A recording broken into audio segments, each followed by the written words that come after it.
بسم اللہ الرحمن الرحیم۔ محترم صحافی حضرات، سب سے پہلے تمام صحافی برادری کا بہت شکریہ کہ انہوں نے ہمیں وقت دیا تاکہ آپ کے توسط سے ہم حکمرانوں تک اپنی بات پہنچا سکیں۔ بلوچستان میں گزشتہ کئی مہینوں سے ہم احتجاج کر رہے ہیں۔ 19 اگست سے ہم نے پہلی دفعہ کوسٹل ہائی وے 19 اگست کو 3 دن کے لیے ہم نے بند کیا تھا۔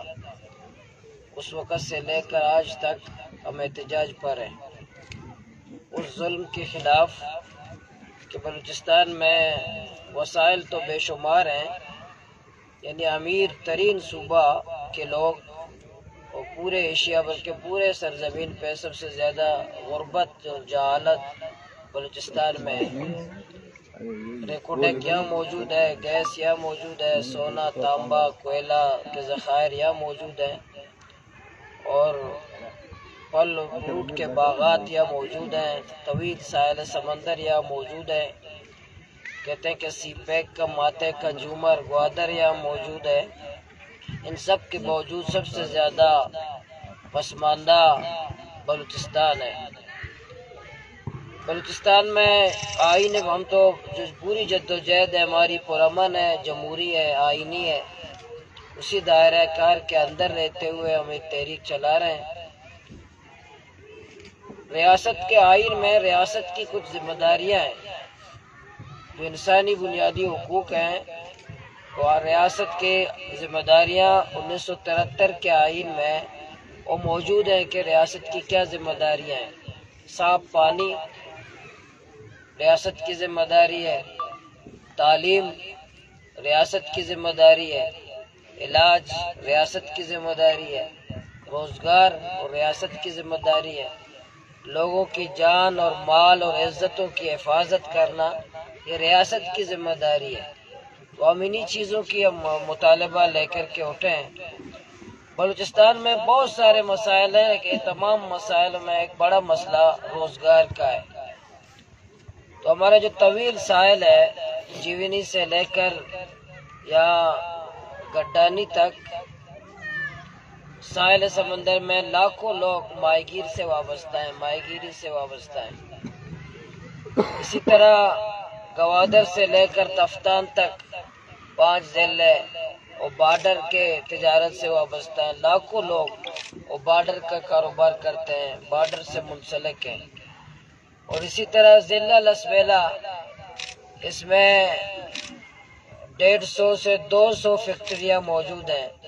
بلوچستان کا جو معاشی ہب ہے جہاں فیکٹریاں موجود ہیں وہ ضلع لسبیلا ہے، جہاں 150 سے 200 فیکٹریاں بالکل فعال انداز میں، اس میں بھی بلا شبہ لاکھ نہیں تو قریب تو ملازمین ہوں گے کہ اس میں ان فیکٹریوں میں کام کر رہے ہیں۔ لیکن سب کے باوجود ساحل سمندر میں ماہی گیروں کا جینا آرام ہے۔ وہاں باہر سے مافیا، ٹرالر مافیا ہمارے ساحل سمندر کو تاراج کر رہا ہے، جس کی وجہ سے ہمارے ماہی گیروں کے گھروں میں فاقہ ہے۔ اسی وجہ سے ہم نے 32 دن گوادر میں دھرنا بھی دیا اور صوبہ حکومت کے لوگوں نے ہم سے معاہدے کیے۔ اسی طرح بارڈر میں بھی وہاں سیکورٹی کے نام پر جو قدغنے ہیں، سیکورٹی کے نام پر وہاں جو لوگوں کی تذلیل ہے، وہاں بھی لاکھوں لوگ متاثر ہیں جو کاروبار کرتے ہیں۔ وہاں بھی روزگار کو بجائے روزگار دینے کے روزگار کو بند کر رہے ہیں۔ اور ضلع لسبیلا میں جو 100 سے 200 فیکٹریاں موجود ہیں، ان فیکٹریوں کی وجہ سے اگر بلوچستان میں بے روزگاری ختم نہیں ہونے تھی تو ضلع لسبیلا کی بے روزگاری تو ختم ہو جانا چاہیے تھا۔ بلوچستان میں کم سے کم ایک ضلع تو ایسا ہوتا کہ جہاں لوگ بتاتے کہ ضلع لسبیلا میں کم سے کم بے روزگاری نہیں ہے، کیونکہ یہاں 200 فیکٹریاں موجود ہیں۔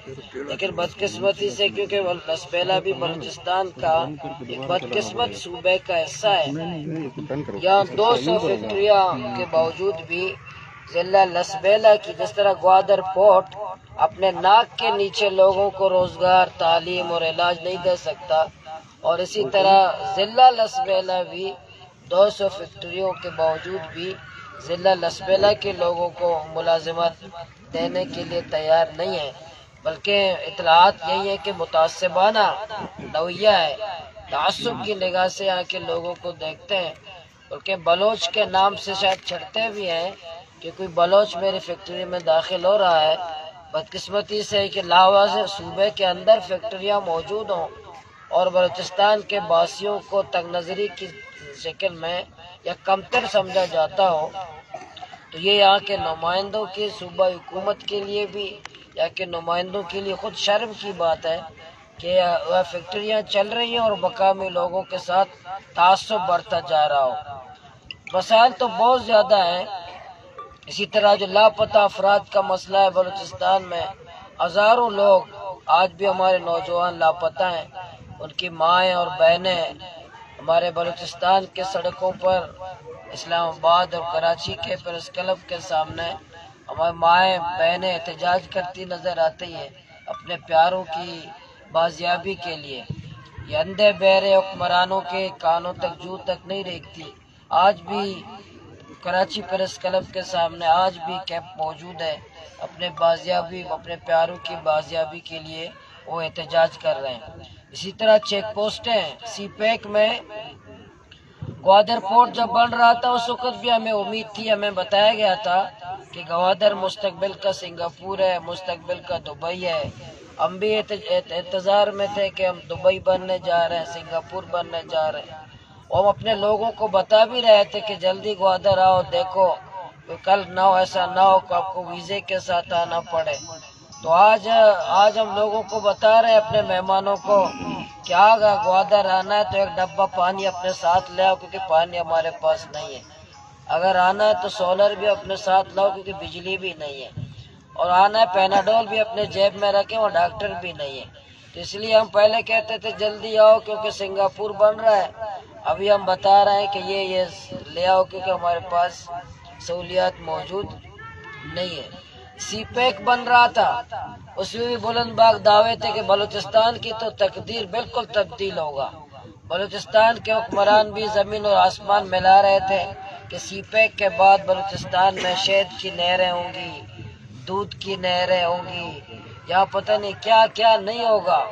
ہمیں بریفنگ بھی دیے جا رہا تھا کہ یہاں ایسے لوگ ہوں گے کہ بلوچستان کے نوجوان بے روزگار ختم ہو جائیں گے، باہر سے لوگ ہمیں لانے پڑیں گے۔ اتنے کارخانے یہاں لگنے ہیں بلوچستان میں کہ باہر سے ہمیں لوگ منگوانے پڑیں گے۔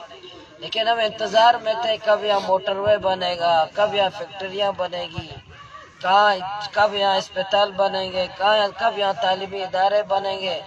لیکن ہم دیکھ رہے تھے کہ سی پیک جیسا منصوبہ میں اسلام آباد کے حکمرانوں نے بلوچستان کے ساتھ غداری کی۔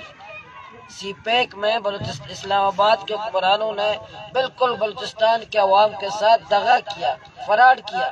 ہمیں کوئی موٹر وے نہیں دیا، کوئی روزگار نہیں دی، کوئی تعلیمی ادارے نہیں دیے، کوئی اچھے اسپتال نہیں دیے۔ تو بلوچستان والوں کو صرف بیچاروں کو ملا ہے چیک پوسٹیں ملی ہیں۔ ہمارے مقدر میں تو چیک پوسٹیں ہیں، نہ موٹر وے ہے، نہ روزگار ہے، نہ تعلیمی ادارے ہیں، نہ ہاسپٹل ہیں، نہ اچھی سڑکیں ہیں، نہ اورنج ٹرین ہے، نہ گرین بسیں ہیں، سوائے چیک پوسٹیں۔ ہم تعصب نہیں کرتے، کسی صوبے میں موٹر وے 1500 پشاور سے لے کر کراچی تک 1500 کلومیٹر موٹر وے مکمل ہو چکا ہے، بننا چاہیے، وہاں بھی بننا چاہیے۔ لیکن کیا 1 کلومیٹر موٹر وے بلوچستان میں نہیں ہے، 1 کلومیٹر موٹر وے بلوچستان میں نہیں ہے۔ اور کہتے ہیں ماتے کا جومر گوادر ہے، ریڑھ کی ہڈی بلوچستان ہے، اور ریڑھ